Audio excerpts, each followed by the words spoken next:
पहले हमने present indefinite, present continuous tense देखा था। प्रेजेंट इंडेफिनिट टेंस को सिंपल प्रेजेंट टेंस भी कहा जाता है। प्रेजेंट कंटिन्यूअस टेंस कल देखा था और आज हम देखेंगे प्रेजेंट परफेक्ट टेंस। परफेक्ट का मतलब क्या होता है? What do you mean by perfect? Perfect means पूर्ण।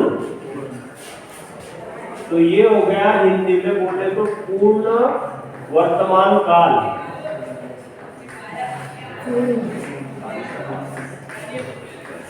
पूर्ण वर्तमान काल, प्रेजेंट परफेक्ट टेंस।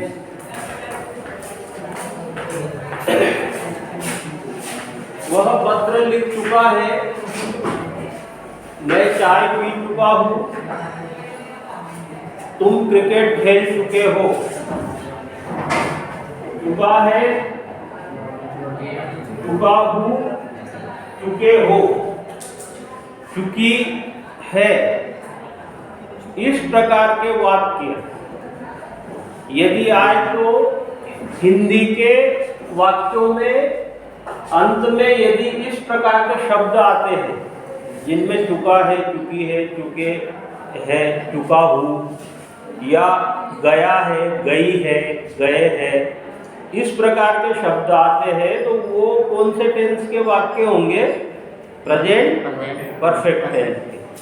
मतलब इसमें जो क्रिया है, काम जो है वो क्या हो गया? पूरा हो गया, लेकिन उसको ज़्यादा समय नहीं बीता है। अभी अभी हम जैसे कार्य करके, हम काम करके क्या है, बैठे, हम काम करके हमने अभी काम वर्तमान में खत्म किया है, तो वो हो गया प्रेजेंट परफेक्ट टेंस, है ना। पूर्ण वर्तमान काल, पूर्ण मतलब काम पूरा होगा।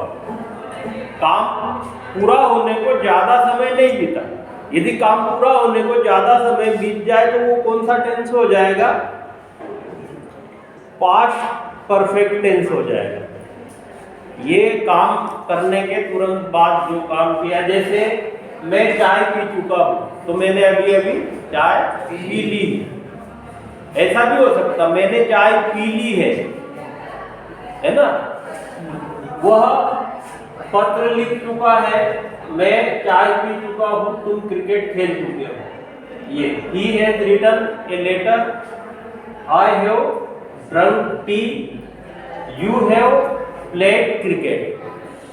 इस टेंस में जो नियम है, रूल, वो ये है, सब्जेक्ट प्लस हेल्पिंग वर्ब दो है इस टेंस की, हैज या हैव, और मेन वर्ब जो है उसका थर्ड फॉर्म लिया जाता है। Third form of main verb plus object.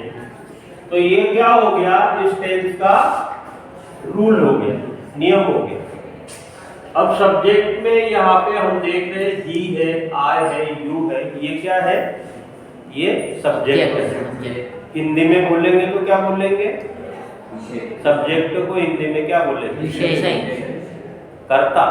Grammar की भाषा में विषय भी होता है सब्जेक्ट का मतलब, लेकिन जब हम ग्रामर पढ़ रहे तो या सब्जेक्ट का मतलब क्या होगा? कर्ता। तो और ये हेल्पिंग वर्ब इस टेंस की, ये याद रखना है आपको। प्रेजेंट परफेक्ट टेंस में हेल्पिंग वर्ब कौन सी होती है? हैज और हैव। और वर्ब का कौन सा रूप आता है? मेन वर्ब का third form of main verb, मुख्य क्रिया का तीसरा रूप, और फिर ऑब्जेक्ट। तो ये हो गया स्ट्रक्चर। इस स्ट्रक्चर की मदद से आप किसी भी ऐसे हिंदी के वाक्य को जिसके अंदर ये पहचान आ रही है, जो बताइए आप, अगर ये पहचान है तो हम इस जो है नियम से उसको अंग्रेजी में ट्रांसलेट कर सकते हैं। तो चलो ये देखो, ये ही है रिटन ए लेटर, वह पत्र लिख चुका है। सब्जेक्ट ही, हैज और हैव में से हमने हैज लिया है। अब दो सब्जेक्ट है, हैज और हैव, तो यहाँ पे हैज क्यों लिया, हैव क्यों नहीं लिया? है ना, ये प्रश्न है, अभी बताता हूँ। अभी यहाँ रिटन वर्ब है, लिखना, ये क्रिया है। क्रिया के 3 रूप होते हैं, है ना, प्रेजेंट फॉर्म, पास्ट फॉर्म और पास्ट पार्टिसिपल। हम जनरली उनको ऐसा बोल देते, फर्स्ट फॉर्म, सेकंड फॉर्म और थर्ड फॉर्म। तो यहाँ पे इस टेंस में third form of verb use किया जाता है। और ऑब्जेक्ट है लेटर। मैंने कल भी बताया था कि सब्जेक्ट और ऑब्जेक्ट ये बदलता नहीं।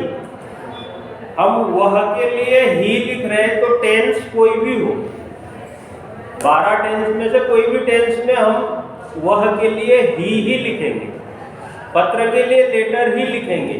चेंज कहाँ पे होता है? चेंज कहाँ पे होता है?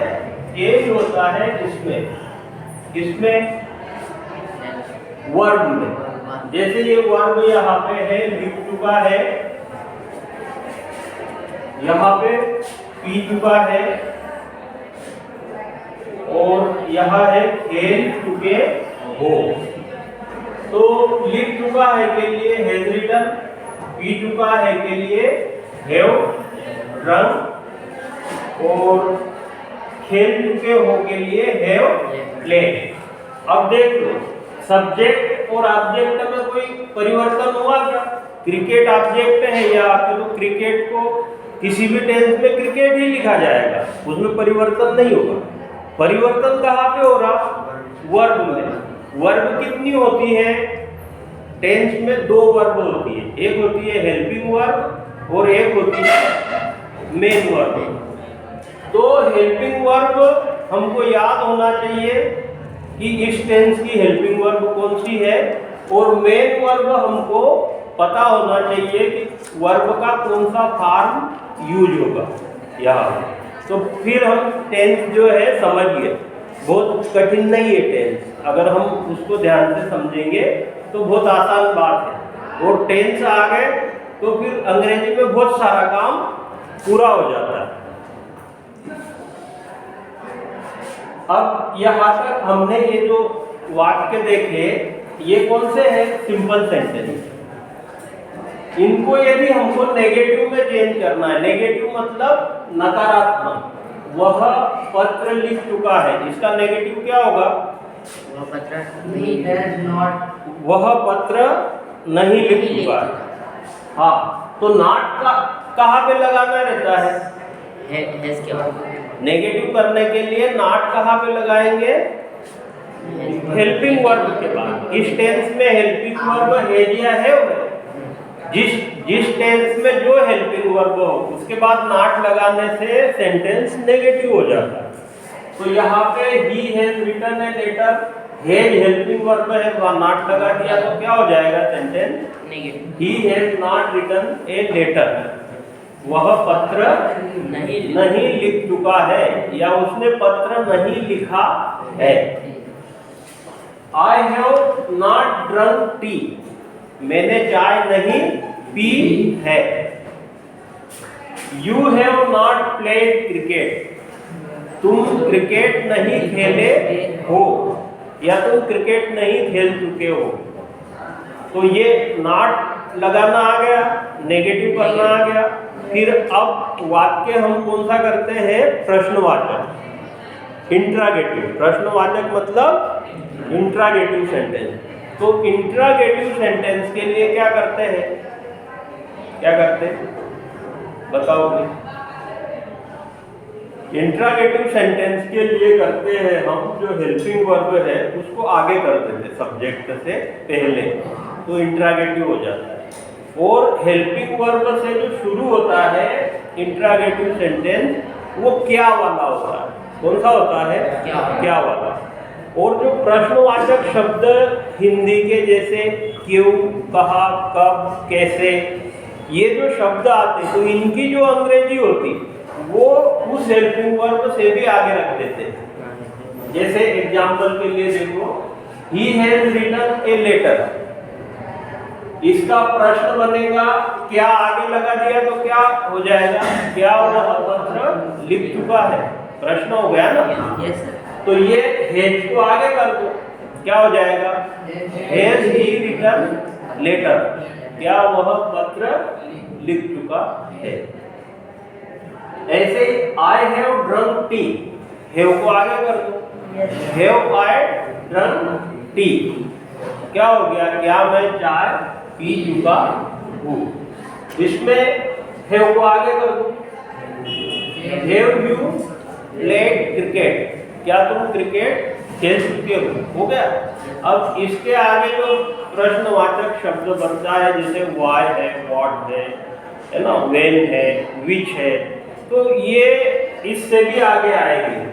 जैसे वह पत्र लिख चुका है, वह पत्र क्यों लिख चुका है, ये प्रश्न है, क्यों लिख चुका है। तो ये हैज तो आगे आएगा ही, लेकिन जो क्यों है वो सबसे आगे आएगा। Why has he written a letter? Why has he written a letter? वह पत्र क्यों लिख चुका है, हो गया।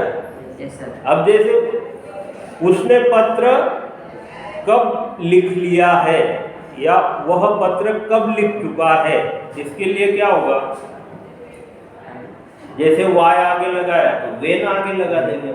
कब का अंग्रेजी क्या होता है? वेन। तो when he has written a letter. तो आपको आ गया समझ में सिंपल सेंटेंस कैसे बनेगा। नेगेटिव सिंपल के लिए तो पहले हम रूल देखेंगे टेंस के हिसाब से, उसके बाद नेगेटिव करने के लिए नॉट लगाएंगे और इंट्रागेटिव के लिए हेल्पिंग वर्ब को आगे करेंगे और इंट्रागेटिव सेंटेंस में प्रश्नवाचक वाक्य में यदि प्रश्नवाचक शब्द क्यों, कब, कहा, कैसे ये है तो इनकी अंग्रेजी सबसे आगे रखेंगे। फिर हेल्पिंग वर्ब आएगी, फिर सब्जेक्ट आएगा, फिर मेन वर्ब आएगी और फिर ऑब्जेक्ट आएगा। इस प्रकार से हम तीनों प्रकार के सेंटेंस सिंपल, नेगेटिव और interrogative sentence present perfect tense के कर सकते हैं। ओके, ठीक है।